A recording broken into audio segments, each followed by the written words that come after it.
अगर आप चाहते हैं कृष कुमार ऑफिशियल को सबसे पहले गाना सुनने के लिए तो लाल बटन को दबा के चैनल को सब्सक्राइब कीजिए और बेल आइकन को दबा।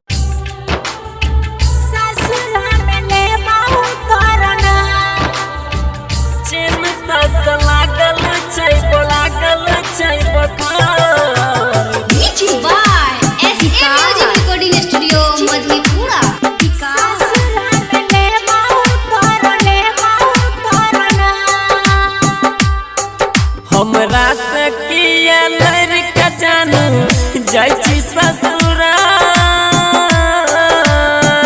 चिन्ता से लागल छै बखार चिन्ता से लागल छै बखार एना किए बोलै छी रे बाबू चली जैते जा ससुरा में लेबौ तोर ना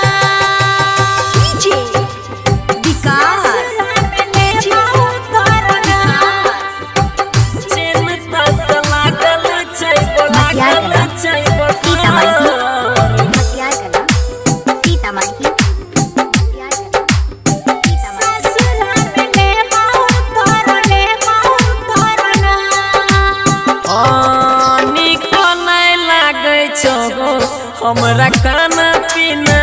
गे जय दिन से गेली गे हमारा बाबू सोना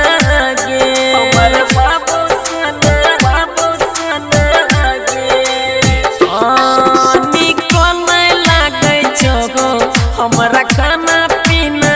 गे जय दिन से गेली गे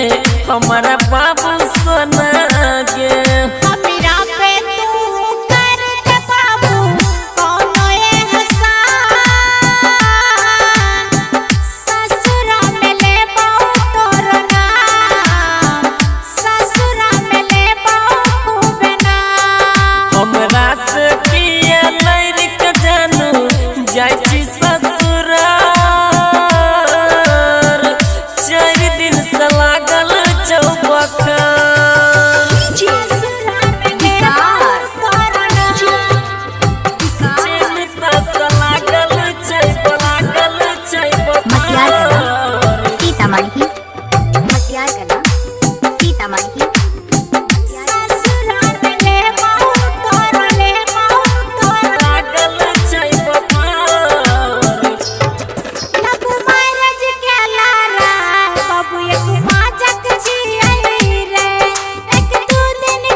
खिड़की के बगान 4 दिन से लागल चौबखार 4 दिन से लागल चौबखार हमरा से किया लड़का जानू जाय छी। अगर आप चाहते हैं कृष कुमार ऑफिशियल को सबसे पहले गाना सुनने के लिए तो लाल बटन को दबा के चैनल को सब्सक्राइब कीजिए।